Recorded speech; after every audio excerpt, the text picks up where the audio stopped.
শুনছিলেন বিআরবি সংবাদ শিরোনাম, এবার বিস্তারিত। বাঙালির প্রাণের উৎসব বৈশাখ বরণের দিন আজ। দেশজুড়ে এই দিনটি উদযাপিত হচ্ছে আনন্দ উদ্দীপনায়। নতুন বছরের প্রথম সকালে মঙ্গল শোভাযাত্রায় এবারও রঙিন হয়েছে রাজধানী।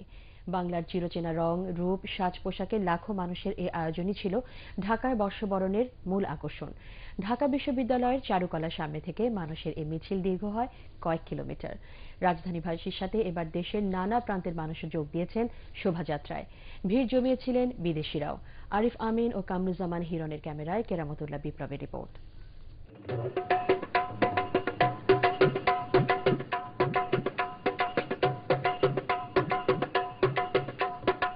কি আনন্দ আকাশে বাতাসে! বাংলার আদি চিরচেনা সেই রূপ, সেই স্বাদ ফিরে পেতে রাজপথে হাজারো মানুষের এমন আনাগোনা। বছর ঘুরে এলো ফিরে পহেলা বৈশাখ, পাড়ায় পাড়ায় খুশির রোল। রাত থেকেই উৎসবের মেজাজ নগরীতে ভোরও হয়েছে সেই আমেজে। সবারই গন্তব্য ঢাকা বিশ্ববিদ্যালয়ের চারুকলার দিকে। দিনরাত খেটে খেটে বৈশাখ বরণের যে আয়োজন করেছেন শিক্ষার্থীরা, তাও ভোরে নামানো হয় রাস্তায়। এবারের প্রতিপাদ্য ছিল জাগ্রত করো, নির্ভয় করো হে। আমরা বাঙালি, এটা আমাদের ট্রেডিশন। এই ট্রেডিশনকে আমরা অনেক আন্তরিকভাবে সেলিব্রেট করছি। রঙে রঙিন করে নতুন বছরকে আমরা বরণ করতে পারছি, এটা আমাদের কাছে অনেক কিছু।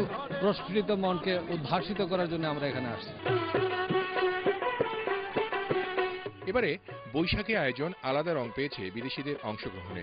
দলে দলে তারা এসেছেন, সেজেছেন বাংলার রঙে, বাঙালির ঢঙে। Very, very nice. Many people, everybody beautiful. I like all the vuvuzela toeters.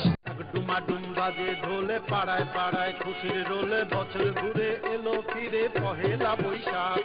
Dhaka বিশ্ববিদ্যালয়ের উপাচার্য আরিফুল সিদ্দিকের নেতৃত্বে সকাল 9:15টায় শুরু হয় ঐতিহ্যবাহী মঙ্গল শোভাযাত্রা। আকারে প্রকারে কিছুটা ভিন্নতা দেওয়ার চেষ্টা হয়েছে এবারের মঙ্গল শোভাযাত্রায়। আগে গান বাজনা, আনন্দ আবেগের এই মিছিল যেত মৎস্য ভবন মুখে, এবার তা ঘুরেছে বাংলা মোটরের দিকে। নানা জন নানাভাবে রং ছড়িয়েছেন তাতে। একসময় পয়লা বৈশাখের এই অনুষ্ঠান বা উৎসব ছিল শুধু ঘরোয়া একটি পর্বের মধ্যে সীমাবদ্ধ। এখন তা ছড়িয়েছে সারা দেশ জুড়ে। জাতীয় মিলন মেলায় পরিণত হয়েছে পয়লা বৈশাখ আর বৈশাখ বরণের এই উৎসব। আর সেই উৎসবে যোগ দিয়ে এরকম লাখো মানুষ দেশের মঙ্গল কামনা করছেন, অশুভ সব শক্তিকে বিতাড়নের চেষ্টা করছেন। কেরামতুল্লাহ বিপ্লব, এটিএন বাংলা, শাহবাগ চত্বর, ঢাকা।